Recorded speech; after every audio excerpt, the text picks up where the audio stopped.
Great chatting with everybody this morning. And in case you don't know me, I'm Tamara Rabenald, owner of Vodra International, and I'm so excited to have you with me today and really appreciate Alt Legal giving me the opportunity to offer this workshop.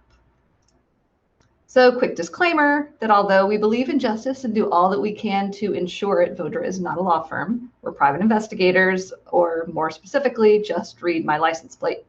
Clearly, I don't do undercover work in this vehicle. So quick overview of our discussion in the format for today. I have a lot that I want to cover, and this is the slimmed down version, believe it or not. So we'll discuss some trademark investigation basics, touch on some useful tools and the related thought process behind them, go over when you may want to consider calling a lifeline, and jump into the guided practice portion. Now, for the guided practice, you should have a Google Doc that Bree previously provided, and that contains all the websites that I'm going to cover. So there's no need to stress out and write them all down as we go. I'll also send you the slides after the presentation later today. So I have about 20 minutes for the presentation, and because we started a little bit late, there'll be about 20 minutes of guided practice. So, and just so you know, when this is in presentation mode, I can't see your faces or read anything in the chat window.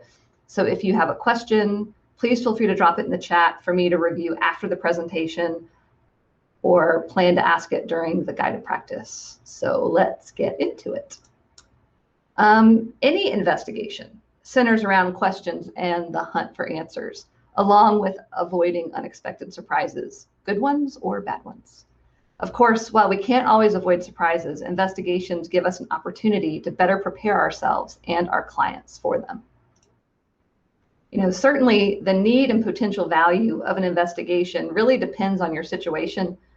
A key consideration is how important is that mark going to be? I mean, is it going to be the name of the company that the entire brand identity is wrapped around, or is it an ice cream flavor? Or if there are questions surrounding priority, or you can't find the little frickin' monster who registered the mark. You know, the TMA has come up many times, so as you're likely aware, it also includes a requirement for a verified statement that sets forth the elements of a reasonable investigation when filing a petition to re-examine or for expungement. Now, the rules state that, quote, a single search using an internet search engine likely would not be considered a reasonable investigation. So part of the point of this workshop today is to help give you a roadmap beyond the single search. And, you know, while the rules get into a framework around what a reasonable investigation contains, there's also guidance around where you looked for answers in the sources you searched, how and when they were searched, what was found, and also that it should, quote, focus on the mark disclosed in the registration and the identified goods and or services, keeping in mind their scope and applicable trade channels. So all of this may seem incredibly obvious, but if the powers that be thought it necessary to lay it all out in the TMA rules, maybe it isn't. So related to TMA's guidance on where to find answers, says the sources of information and evidence should include reasonably accessible sources that can be publicly disclosed. Now, I included the complete excerpt from the TMA on the first page of your worksheet, along with a link to the draft rules for reference, but just a couple points since I abbreviated all of this to fit our slides. I think it's really interesting to note that tied to the registrant's marketplace activities, it includes any attempts to contact the registrant or purchase the relevant goods or services. So if you find that product in the marketplace, you would want to make sure to capture any evidence to this point, whether they respond to you or not. And it also, of course, leaves your options open with a catch-all, you know, any other reasonably accessible source with info to establish the mark was never in use or is no longer in use tied to these goods or services. So obviously, there are a lot of angles to hit. So when we look at it from an investigative perspective, we consider the best avenue for viable evidence and aim to find the information as efficiently as possible. So the goal of most trademark investigations is to answer these questions, and the TMA agrees.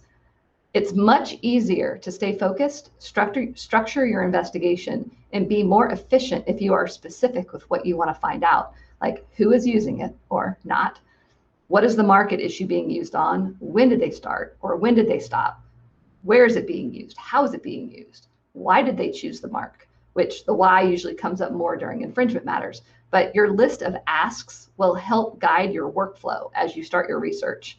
And of course, sometimes the answers to one question may eliminate the need for you to answer another. So then you can prioritize your time accordingly. While being effective with the time available, as you collect the key identifiers and do your research, the overarching goals throughout the journey remain the same, making sure that everything you find ties back to the entity or individual on the registration, and is there sufficient evidence to prove use or non-use in what you found? As you come around to that conclusion, have we accessed the appropriate sources and looked in the relevant places? So now we're going to get into this a bit. As the very first step after the potential mark comes to the forefront, we start by looking at the registrant or applicant listed with the USPTO. Although your focus may be determining use or non-use, identifying the right who is critical and drives the rest of the investigation, which is the reason that I'm emphasizing this point. I mean, who are they really? We will have to find them, which will likely cover both the digital realm and in physical space. So in order to evaluate, what they're putting out there related to the mark as evidence to support in use or not in use. As a brief overview of some of the open source tools, obviously the USPTO application or registration is your first step for details on the owner, and then looking into the TSDR records to collect all the key identifiers. As a side note, I included a new resource that just kind of hit the scene, ipillustrated.com, which provides a link to every copyright, trademark, and patent office in more than 200 countries if you're interested in registrations outside the US. Okay, back to the USPTO. Things to grab immediately: any company name or individuals listed, the state of the company's organization, their address, attorney of record, the related classes, and date of first use. And of course, we love digging into the TSDR records, which can be incredibly helpful because is there a website listed? If not, does the email address for contact contain an extension that identifies the company's potential website for you? What other contact details are listed? Who signed the trademark application? It may be different than a bit different name and title than you find elsewhere in the record, and that could come in super handy depending on how tough the case is. These points are the foundation for your investigation to ensure that you identify the right party and that you are looking in the right place to find evidence of use or non-use. Everything you do next is in an effort to prove or disprove what is filed with the USPTO. So now, we can visit the subject's website if it's available. Is there use on the website? Yes or no? Either way, take a time and date stamp screenshot. Do they have social media channels? Okay, we're going to want to note that and go back to them later. Is the contact information consistent with what was in the USPTO record? Yes or no? You're going to want to capture it because it could be more leads to check out later. And plus, if there's an opposition or dispute to settle, you'll want to have all the various contact details available for reference. Now, whether there is use or not, you also want to do what you can to confirm that the particular website is tied directly to the registrant. Even if the who is private, which of course, thanks to GDPR, many of them are now, what's the registration date? If the website was registered in 2019, but the first use on the application is 2013, that may raise an eyebrow, including the fact that the website is not going to help you prove continuous use or confirm the 2013 first use date, since it was registered over 5 years after the claimed first use date. Now, if the reverse is true, so the domain was registered in 2013, but the first use date on the trademark application is 2019, the website becomes way more valuable. Along with archive.org, their Wayback Machine, which there's a little screenshot there that probably looks really tiny, can be really helpful for reviewing historic cached images of the website as the pages were crawled by search engine. So the longer the site has been live, the more helpful this tool is. And for an example, with our website, voter.com, you see the black is showing you screenshots that go all the way back to 2003. Okay, still on the who. What if you only have a company name and that seems like the only viable thread? If you only have a company name, you may end up doing a quick web search for it to see if anything pops up. But I'd suggest that you start by running the company name in opencorporates.com. where, where the company was organized as it was listed with the USPTO can help you identify the right state records to review, because it's literally going to pull up a list of every company by that name or similar in the US and internationally. And of course, depending on where that company is registered is also going to impact how much information that will be available at the state level for the business registration. So you can also search by officer name if you have an individual tied to the entity or mark. And of course, if you find a corporate record, you're going to want to confirm if the entity is active or not, in good standing, or if dissolved, because this also may start pointing towards possible not in use, in the state of a dissolved entity. And of course, what new info is here in the corporate records compared to the USPTO. Now, if you're a more visual person, you may like corporationwiki.com, which you have to set up a free account to use this one, but you can see the company names, individuals associated with each company, locations, trademark filings, all in one place, as well as associations between the companies and individuals. Now, you have to keep in mind, as it's open source, you're going to want to verify what you find with a second source, like the state, the Secretary of State records. Plus, the company and individuals listed can request to have records removed from public view as part of the site's opt-out policy. Okay, so maybe you didn't find a website or an active corporation. We can't give up.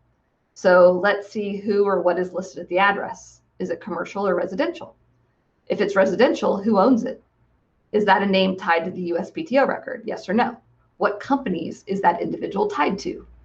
For any Allman Brothers fans, just think, back home, you'll always run to Sweet Melissa.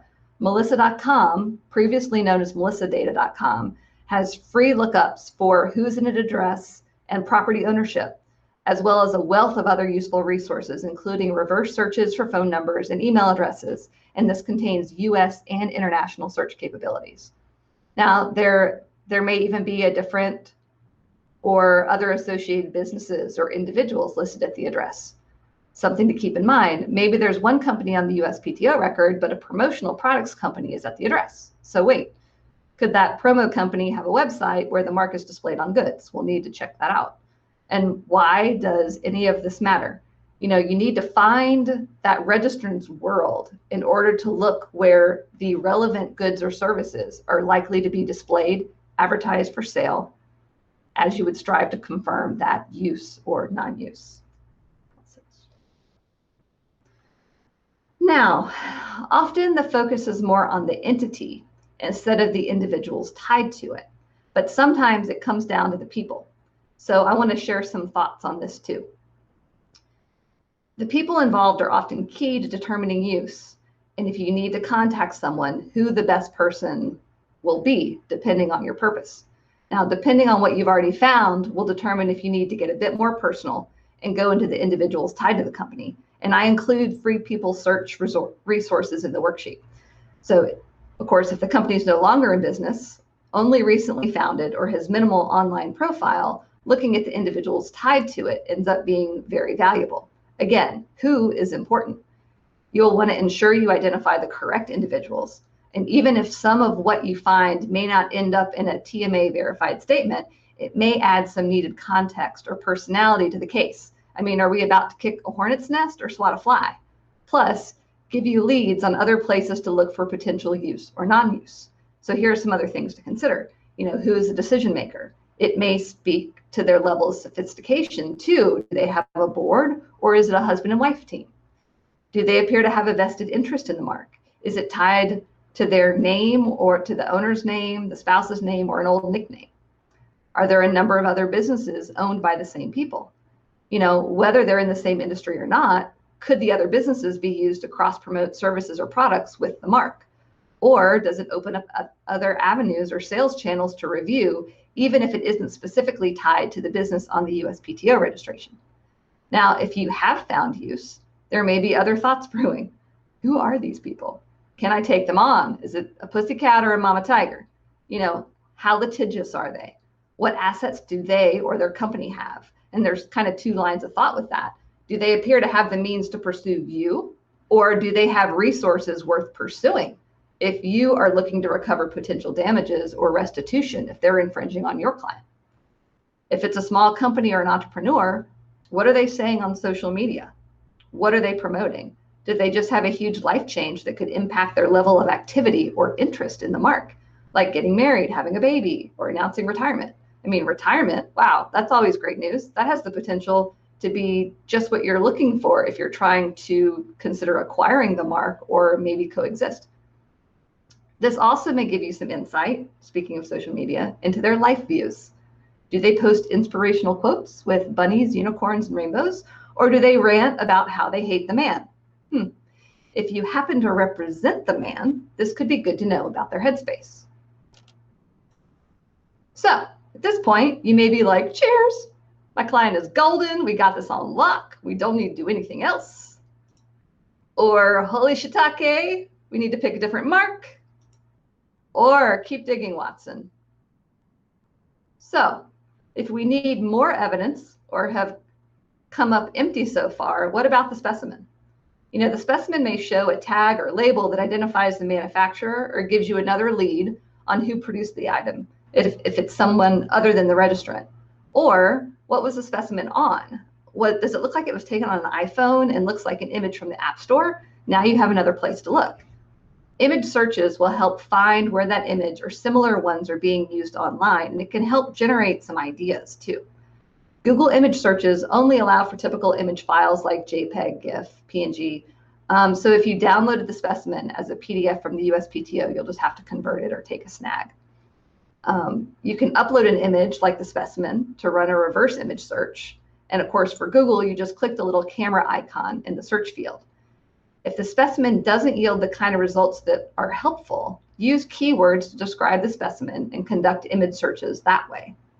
You can use the mark in question and what it was used on, or even what you think it may be used on, based on the classes in the USPTO record. Of course, all of the big search engines offer image searches, Google, Yahoo, Yandex, and Bing, even though the results are going to vary between them. And of course, there are others to consider, like tineye.com. And of course, TinEye even has a Chrome extension where you can just right click on an image, search image on TinEye, and kind of save yourself some time. Now, you know, beyond the clues to locate the relevant places to find use or non-use, you know, why else is this helpful? If the specimen looks like a stock image that has been edited or photoshopped, this will help lead you down a path to potentially confirm it. We actually had a case involving a trademark registration by a Chinese individual, and early on, after coming up with nothing useful based on the owner information, running an image search with the specimen found the same stock photo without the mark on it on a random stock photo website. And then better yet, the same individual had another trademark registration, and an image search for that specimen found another stock photo. So it gives you more ammunition for your case. So, okay, beyond the who, there's a lot of other W's and an H in there too. You're building your case to prove use or non-use. What is the mark used on, and where is it being used? And of course, depending on what classes or specific items are of greatest concern, I don't know where I was going with that thought. I just lost it. Anyway, if you haven't found evidence of use yet, where would you expect to find items of that class available for sale? If it's a word or phrase for apparel, and if keyword image search didn't help, start with Google Shopping. Then you can narrow it down from there into specific e-com platforms. You know, if it's an application for mobile devices, you should search the Apple Store and Google Play. Where are the channels of distribution? If you found it on their website, is it also being sold on other e-com sites? You know, it may depend on what countries are of interest and what you found so far, but of course, Amazon is the biggest shopping platform in the world. So it's always worth a search. And you may even have a date of when that ASIN was first added to Amazon to narrow down your when they started using it, or when it was first offered for sale. Or of course, a buyer review with the date it was posted can be helpful too. Now, all Craigslist's search.com covers Craigslist, Facebook, OfferUp, and eBay. So it's one place to search multiple platforms if that's the route you need to go. Now, if you're dealing with an overseas registrant, you want to make sure you look at country-specific platforms in the registrant's home country. You know, for example, Alibaba.com or AliExpress is great if there's a Chinese registrant, and search for that mark and see if it can you can find a business promoting it. And of course, Alibaba and AliExpress are very much the US facing aspects of the Alibaba family. So those are good sites to check if you're also interested in how they're getting into the US market. Thinking about social media, Posts are all dated. And so, of course, this can be helpful for determining when they started using it or when they stopped. And if you know the subject's username or handle on one platform, use it to search namecheck.com. It will show you all the platforms where that username is available, but more importantly, it shows all the platforms where that username is already registered with links to the related profile. So if you find your subject on other platforms, it may provide more evidence to support your use or non-use story. And of course, there's Facebook, although it isn't very search friendly. And typically we look for the company first and then drill down into the posts. LinkedIn, of course, use the filtered search tools and search for the company first and then the individual by name, which is also why knowing the other corporate officers may be helpful if you get to this point. Now, why does it matter? And another why to consider is why they chose the mark. Was it because they were big fans of your client? Maybe you'll find something like that in an interview, a post, or on their About Us page, which is why industry-specific resources, library databases, and court records can be helpful. And of course, each piece of evidence you find, consider how it helps prove use or support the story of non-use. Ultimately, remember that at times, not finding an answer is the answer, even though this can be the absolutely most frustrating. And of course, you can reflect on what should be considered sufficient according to the TMA draft rules, which is an investigation that produces reliable and credible evidence of non-use at the relevant time. All right, so the TMA draft rules state that a petitioner is not required or expected to commission a private investigation, but you can, if you want to, and reference the results from it without disclosing information that would waive any applicable privileges. You know, certainly it may depend on your comfort level, how much time you have to spend on it, and what the client's budget is, so it's all your call. But in considering whether hiring a third party may be worthwhile, the bigger considerations to weigh might be, you know, is there a chance of it escalating or going to court? Who gets on the stand? Who would be deposed, and are they the right expert to support your case? You know, do you need physical evidence obtained or preserved following the rules of evidence with a chain of custody? And finally, what about undercover dialogue with the mark owner? Attorneys aren't usually willing or able to do this, considering the potential perception of professional misconduct by engaging in something involving dishonesty or misrepresentation. But as stated in the Colorado Supreme Court opinion and similar ones by other state bars, a lawyer may advise, direct, or supervise others, including investigators who participate in lawful investigative activities. You know, some of these opinions even cite the importance of undercover or pretext investigations, specifically for use in IP cases.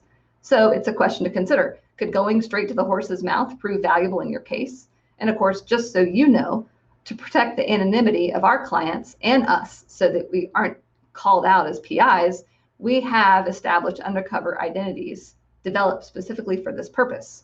And here's the moment where I can just mention that I do have a raffle prize for a drawing later today that is $250 off any investigation. So if this is of interest, please select it in your top 3 picks of raffle prizes. Now, if you have any questions, lots of ways to get in touch with me.